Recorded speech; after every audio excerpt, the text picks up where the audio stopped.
السلام علیکم میرے اسلامی بھائیوں، آج میں آپ کو ایک ایمان افروز حضرت عبداللہ بن مسعود رضی اللہ تعالی عنہ کا واقعہ سنانا چاہتا ہوں۔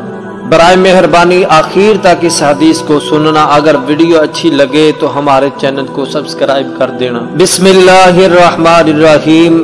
حضرت حضرمی سے مروی ہے، انہوں نے کہا کہ ہم میں سے ایک آدمی تھا جس کو ابو عمیر کہا جاتا تھا، وہ حضرت عبداللہ بن مسعود رضی اللہ تعالی عنہ کا بھائی بنا ہوا تھا۔ حضرت عبداللہ بن مسعود رضی اللہ تعالی عنہ کبھی کبھار ان کے گھر آ جایا کرتے تھے۔ ایک دن حضرت عبداللہ رضی اللہ تعالی عنہ ان کے گھر گئے تو ابو عمیر گھر پر نہ تھا، کہیں گیا ہوا تھا۔ حضرت عبداللہ بن مسعود رضی اللہ تعالی عنہ ان کے گھر والوں کے پاس بیٹھ گئے۔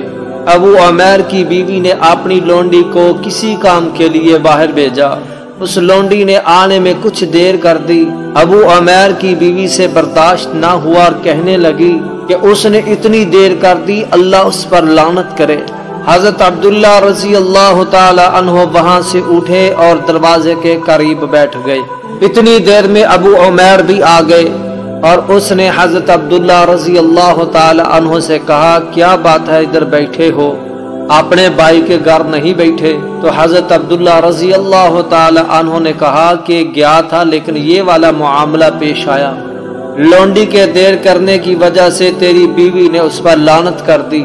میں نے رسول اللہ صلی اللہ علیہ وسلم سے سنا، آپ علیہ السلام نے فرمایا، جب لعنت کسی کے منہ سے نکلتی ہے تو وہ دیکھتی رہتی ہے، جس پر